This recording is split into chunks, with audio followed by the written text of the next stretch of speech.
Students, welcome back to tech in classes. तो हम class 10th का चैप्टर 6 लाइफ प्रोसेसेस स्टडी कर रहे हैं, जिसमें ऑलरेडी 3 पार्ट हो चुके हैं, न्यूट्रिशन, डाइजेशन एंड सर्कुलेशन। तो इसका 4th पार्ट है एक्सक्रीशन। आपको ये डायग्राम शो हो रहा होगा, ह्यूमन एक्सक्रीटरी सिस्टम।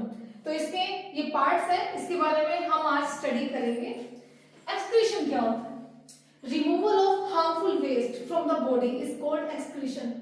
जब हमारी बॉडी अपना खाना पचा लेती है, जितने भी उसमें से न्यूट्रिएंट्स, मिनरल्स और जरूरी चीजें हैं वो हमारी बॉडी एब्जॉर्ब कर लेती है, उसके बाद जो वेस्ट प्रोडक्ट बचते हैं उसको बॉडी से बाहर निकालना, उस प्रोसेस को बोला जाता है एक्सक्रीशन।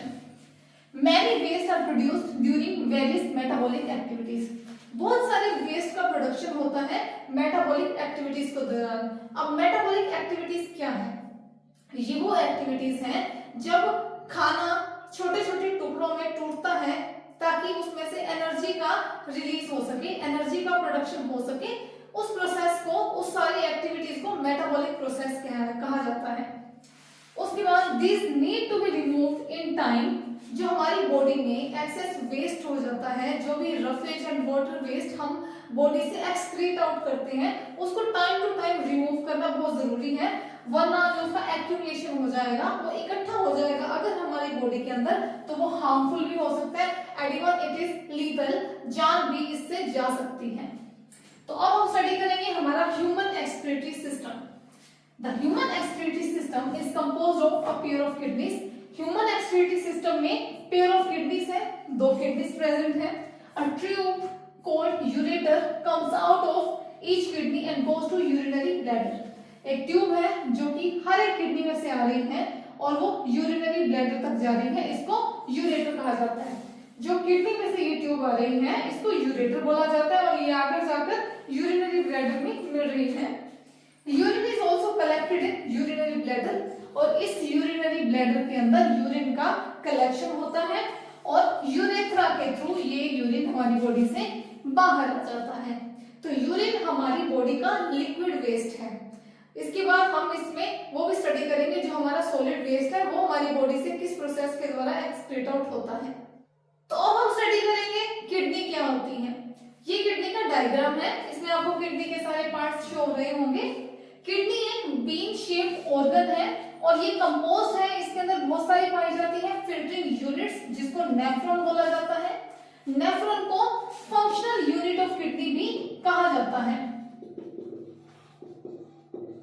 ये फंक्शनल यूनिट ऑफ किडनी होते हैं, यानी कि यही ब्लड को फिल्टर करते हैं। ब्लड को फिल्टर करने का काम और यूरिन को प्रोड्यूस करने का काम नेफ्रॉन्स का ही होता है किडनी में। अब नेफ्रॉन के बारे में, composed of tangled mass of tubules. Nephrons composed of tangled mass of tubes. इसके अंदर बहुत सी tangled mass यानी उलझी हुई बहुत सारी ट्यूब्स होती हैं and a filtering part called glomerulus, और इसके अंदर जो filtering part है उसको glomerulus कहा जाता है। The glomerulus is a network of blood. ये जो glomerulus है ये ब्लड का एक नेटवर्क होता है। जो कैपिलरी है जो कि ब्लड को ग्लोमेरुलस तक लेकर जाती है उसको एफरेंट एट्रियोल कहा जाता है। एफरेंट एट्रियोल ये कैपिलरी है जो कि ब्लड को ग्लोमेरुलस तक लेके जाती है ताकि वहां पर ब्लड का फिल्ट्रेशन हो सके, और जो one receiving blood is called afferent arteriole, और जो उसके बाद फिल्टर होने के बाद ब्लड को रिसीव करती है उसको एफरेंट एट्रियोल कहा जाता है। The glomerulus is enclosed in the capsule-like portion called Bowman's capsule.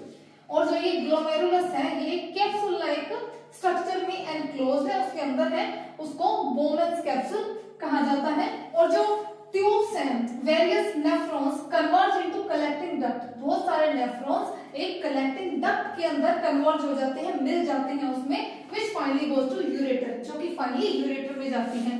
इसमें बहुत सारे नेफ्रॉन्स हैं जो एक कलेक्टिंग डक्ट में मिल रहे हैं और फाइनली यूरेटर में जा रहे हैं। तो ये है हमारा स्ट्रक्चर ऑफ नेफ्रॉन और किडनी, ये हमने स्टडी कर लिया। अब हम देखेंगे कि यूरिन का फॉर्मेशन ह्यूमन बॉडी में कैसे होता है। किडनी में यूरिन का फॉर्मेशन कैसे होता है, इसमें 3 स्टेप्स इंक्लूडेड है। फर्स्ट है ग्लोमेरुलर फिल्ट्रेशन, फिर है ट्यूब्यूलर रीअब्जॉर्प्शन, थर्ड है सिक्रीशन। ग्लोमेरुलर फिल्ट्रेशन में जो glucose, water, nitrogen, waste, amino acids हैं वो ब्लड से फिल्टर किए जाते हैं इन बोमन्स कैप्सूल में जो कि नेफ्रॉन में पाया जाता है। इन सभी चीजों का ब्लड में से फिल्ट्रेशन हो जाता है नेफ्रॉन के अंदर पाए जाने वाले बोमन्स कैप्सूल के अंदर। ये सभी होता है ग्लोमेरुलर फिल्ट्रेशन में। उसके बाद है tubular reabsorption. Useful substances from filtrate are reabsorb. अब जो फिल्टर हुआ है जिसमें से ब्लड में से ये सभी चीजें अलग कर ली गई हैं, अब जो फिल्ट्रेट बचा है, जो छना हुआ मटेरियल बचा है, उसको दोबारा से एब्जॉर्ब किया जाता है, रीअब्जॉर्ब किया जाता है, ताकि उसमें से अगर कुछ भी जरूरी चीज है उसको वापस से रख लिया जाए, कुछ भी जरूरी चीज उस वेस्ट के साथ हमारी बॉडी से एलिमिनेट ना हो जाए। उसके बाद है सिक्रीशन। जो एक्स्ट्रा वाटर है, सोल्ट है, वो सीक्रेट हो जाते हैं उस ट्यूब्यूल में। अब जब रीअब्जॉर्प्शन हो गया उसके बाद जो वेस्ट बचा, जो कि उसमें एक्स्ट्रा वाटर और सोल्ट होता है मेनली, वो ट्यूब्यूल में चले जाते हैं विच opens up into the collecting duct, जो कि एक कलेक्टिंग डक्ट जिसमें वो स्टोर करा जाता है उसमें पहुंचता है। उसके बाद वो यूरेटर में चला जाता है। Urine produced in kidney passes through the ureters. जो किडनी में से यूरिन पास होता है, यूरिन बनता है, वो उसके जो मैंने अभी डायग्राम बनाया था उसके अंदर यहाँ पे एक यूरेटर लगा हुआ था। किडनी में से जो यूरिन है वो पास होकर फॉर्म होकर वो चला जाता है यूरेटर में। उसके बाद यूरिनरी ब्लैडर में जाता है, जो हमने स्टार्टिंग में डायग्राम बनाया था, यूरिनरी ब्लैडर में जाता है, जहां पर इसको स्टोर किया जाता है until it is release through the urethra. जब तक कि रिक्वायर ना हो उसको बॉडी से, हमारे बॉडी में अर्ज ना हो यूरिन पास आउट करने की, तब तक वो यूरिनरी ब्लैडर में स्टोर रहता है। जब हमारी बॉडी अर्ज करती है कि यूरिन को पास आउट करना है, उसको ज्यादा होल्ड नहीं किया जा सकता, तो वो यूरेथ्रा के थ्रू हमारी बॉडी से बाहर आ जाता है। जो वेस्ट प्रोडक्ट होता है मेनली यूरिया। जो हमारी बॉडी में लिक्विड वेस्ट प्रोडक्ट हमारी बॉडी से निकलता है उसको यूरिया बोला जाता है, और जो कि लीवर में प्रोड्यूस किया जाता है। एक टॉपिक आएगा आपके इसमें हीमोडायलिसिस, यानी कि जब कई पेशेंट्स की किडनी फेल हो जाती है, किडनी फेलियर हो जाए, वो कोई भी रीजन हो सकता है। अगर किडनी फेल हो जाए पर हमारा जो ब्लड है उसको दिन में बहुत बार फिल्टर करना पड़ता है, जिसके लिए किडनीज हमारी बॉडी में बहुत इंपॉर्टेंट रोल प्ले करती हैं। पर अगर कोई किडनी फेलियर का पेशेंट है और उसकी किडनीज डैमेज हो चुकी हैं, तो उसको हीमोडायलिसिस के थ्रू उसका आर्टिफिशियल किडनी लगाकर उसमें से ब्लड फिल्ट्रेट किया जाता है। तो ये हमारा चैप्टर कंप्लीट हो चुका है। हमारा क्लास 10th का चैप्टर नंबर 6 लाइफ प्रोसेसेस आज कंप्लीट हो चुका है। अगर इसमें कोई भी टॉपिक अगर आपको लगता है कोई रह गया या फिर से उसकी रिवीजन चाहिए तो आप कमेंट कर सकते हैं।